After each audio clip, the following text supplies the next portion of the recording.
ಪ್ರೀತಿಯ ಪೋಷಕರೇ ನಮಸ್ಕಾರ. ಈ ವಿಡಿಯೋ ಉದ್ದೇಶ ಪೋಷಕರು ಮತ್ತು ಮಕ್ಕಳ ಆರೈಕೆ ಮಾಡುವವರಿಗೆ ಮಕ್ಕಳ ಸುರಕ್ಷತೆಯನ್ನು ಕಾಪಾಡಲು ಸೂಕ್ತ ಮಾಹಿತಿಯನ್ನು ನೀಡುವಂಥದ್ದು.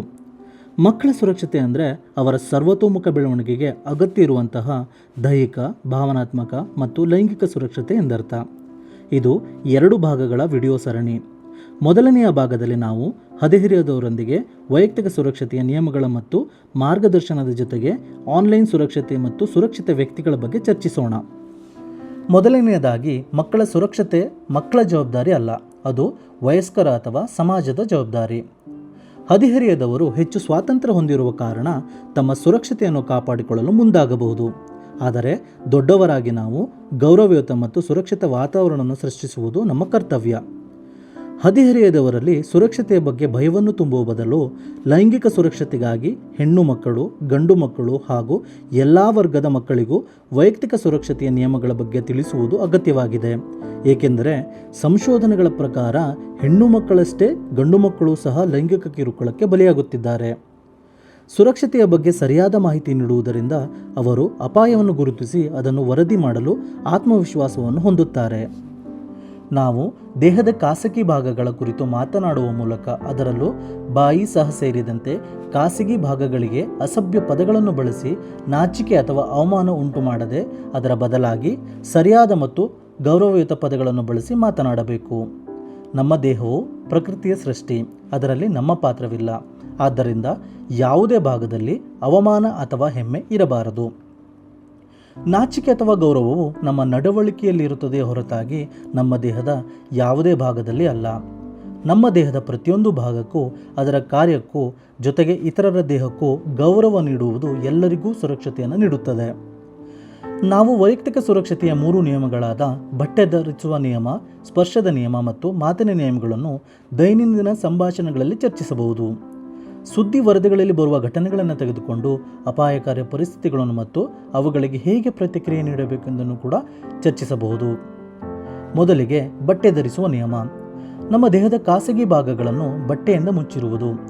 ಈ ಭಾಗಗಳಲ್ಲಿ ನಾಚಿಕೆ ಅಥವಾ ಅವಮಾನ ಇದೆ ಎಂದಲ್ಲ, ಇದು ನಾವೆಲ್ಲರೂ ಕೂಡ ಬದುಕುವ ಒಂದು ರೀತಿಯಾಗಿದೆ. ಎರಡನೆಯದಾಗಿ ಸ್ಪರ್ಶದ ನಿಯಮ.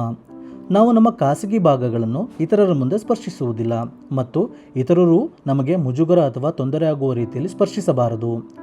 ಕೆಲವು ಸಂದರ್ಭಗಳಲ್ಲಿ ಈ ನಿಯಮಗಳನ್ನು ಅನುಸರಿಸಲು ಸಾಧ್ಯವಾಗದಿರಬಹುದು.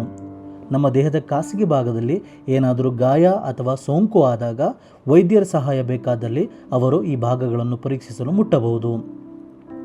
ಮೂರನೆಯದಾಗಿ ಮಾತಿನ ನಿಯಮ. ನಾವು ಈ ಭಾಗಗಳ ಬಗ್ಗೆ ಇರುವ ಪ್ರಶ್ನೆಗಳು ಮತ್ತು ಸಂಶಯಗಳನ್ನು ನಮ್ಮ ಸುರಕ್ಷಿತ ವಯಸ್ಕರೊಂದಿಗೆ ಚರ್ಚಿಸಬಹುದು. ಆದರೆ ಈ ವಿಷಯಗಳ ಬಗ್ಗೆ ಅಸಭ್ಯವಾಗಿ ಅಥವಾ ಇತರರಿಗೆ ಅನಾನುಕೂಲವಾಗುವ ರೀತಿಯಲ್ಲಿ ಮಾತನಾಡಬಾರದು. ಇತರರು ಈ ನಿಯಮಗಳನ್ನು ಪಾಲಿಸಬೇಕು. ಈ ಮೇಲಿನ ನಿಯಮಗಳನ್ನು ಯಾರಾದರೂ ಮೀರಿದರೆ ಪೋಕ್ಸೋ ಅಂದರೆ ಲೈಂಗಿಕ ಅಪರಾಧಗಳಿಂದ ಮಕ್ಕಳ ರಕ್ಷಣಾ ಕಾಯ್ದೆಯ ಪ್ರಕಾರ ಇದು ಅಪರಾಧ ಹಾಗೂ 18 ವರ್ಷಕ್ಕಿಂತ ಕಡಿಮೆ ವಯಸ್ಸಿನವರು ಯಾವುದೇ ಲೈಂಗಿಕ ಕ್ರಿಯೆಗೆ ಒಪ್ಪಿಗೆ ಅಥವಾ ಅನುಮತಿ ನೀಡಲು ಸಾಧ್ಯವಿಲ್ಲ. ಅನುಮತಿ ನೀಡಿದರೂ ಅದು ಕಾನೂನು ಬಾಹಿರವಾಗಿರುತ್ತದೆ. ನಾವು ಹದಿಹರೆಯದವರನ್ನು ಅವರ ಸುರಕ್ಷಿತ ವ್ಯಕ್ತಿಯನ್ನು ಗುರುತಿಸಲು ಪ್ರೋತ್ಸಾಹಿಸಬಹುದು. ಮೇಲಿನ 3 ನಿಯಮಗಳನ್ನು ಪಾಲಿಸುವವರು ಸುರಕ್ಷಿತ ವ್ಯಕ್ತಿಗಳು. ಅದರ ಜೊತೆಗೆ ಅವರಿಗೆ ತಾವೇ ಸುರಕ್ಷಿತ ವ್ಯಕ್ತಿಯಾಗಲು ಕೂಡ ಉತ್ತೇಜಿಸಬಹುದು. ಈ ಸುರಕ್ಷಿತ ನಿಯಮಗಳನ್ನು ಯಾರಾದರೂ ಮೀರಿ ಮಕ್ಕಳೊಂದಿಗೆ ತಪ್ಪಾಗಿ ವರ್ತಿಸಿದಾಗ ಇದರಲ್ಲಿ ಮಕ್ಕಳ ತಪ್ಪು ಏನೂ ಇಲ್ಲ. ಹಾಗೆಯೇ ನಾವು ಮಕ್ಕಳಿಗೆ ಯಾರೂ ನಿನ್ನ ದೇಹದ ಖಾಸಗಿ ಭಾಗಗಳನ್ನು ಮುಟ್ಟಲು ಅವಕಾಶ ಮಾಡಿಕೊಡಬಾರದು ಎಂದು ಹೇಳಬಾರದು. ಹೀಗೆ ಹೇಳಿದರೆ ಅವರು ಇತರರು ಮಾಡುವ ತಪ್ಪನ್ನು ತಡೆಯುವ ಜವಾಬ್ದಾರಿ ತಮ್ಮದೇ ಎಂದು ಭಾವಿಸಿ ಅದನ್ನು ತಡೆಯಲು ಆಗದಿದ್ದಲ್ಲಿ ಅಪರಾಧ ಭಾವನೆಗೆ ಒಳಗಾಗುತ್ತಾರೆ.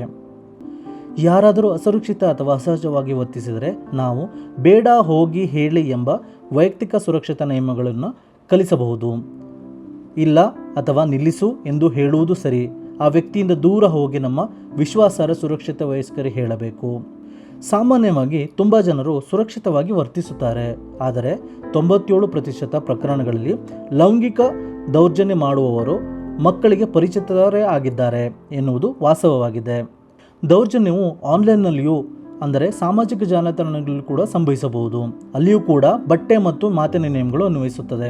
ಆನ್ಲೈನ್ನಲ್ಲಿ ಮಾತನಾಡುವವರ ನಿಜವಾದ ಗುರುತನ್ನು ತಿಳಿಯುವುದು ಕಷ್ಟ. ಆದ್ದರಿಂದ ನಿನ್ನ ಕುಟುಂಬ ಅಥವಾ ಸ್ನೇಹಿತರು ಅಥವಾ ಪರಿಚಯದವರ ಸಂಪರ್ಕದಲ್ಲಿ ಮಾತ್ರ ಇರುವಂದು ಮಕ್ಕಳಿಗೆ ನಾವು ಹೇಳಬಹುದು. ಈ ರೀತಿಯಲ್ಲಿ ನಾವು ಹದಿಹರೆಯದವರೊಂದಿಗೆ ವೈಯಕ್ತಿಕ ಸುರಕ್ಷತೆ ಬಗ್ಗೆ ಚರ್ಚಿಸಬಹುದು. ಅವರ ಅಭಿಪ್ರಾಯಗಳನ್ನು ಕೇಳಿ ಮತ್ತು ನಮಗೆ ತಿಳಿದಂತಹ ಸುರಕ್ಷಿತ ವಿಷಯಗಳನ್ನು ಹಂಚಿಕೊಳ್ಳಬಹುದು. ಹದಿಹರೆಯದವರ ಲೈಂಗಿಕ ದೌರ್ಜನ್ಯವನ್ನು ವರದಿ ಮಾಡಿದಾಗ ಏನು ಮಾಡಬೇಕು? ನಾವು ಸಹಾಯಕ್ಕಾಗಿ ಸಂಪರ್ಕಿಸಬಹುದಾದ ಸಂಸ್ಥೆಗಳು ಮತ್ತು ನಮ್ಮ ಮಕ್ಕಳಿಗೆ ಭಾವನಾತ್ಮಕ ಸುರಕ್ಷತೆ ಹೇಗೆ ಒದಗಿಸಬೇಕು ಎಂಬುದನ್ನು ಇನ್ನಷ್ಟು ತಿಳಿಯಲು ಈ ವಿಡಿಯೋ ಸರಣಿಯ ಭಾಗ 2 ನೋಡಿ.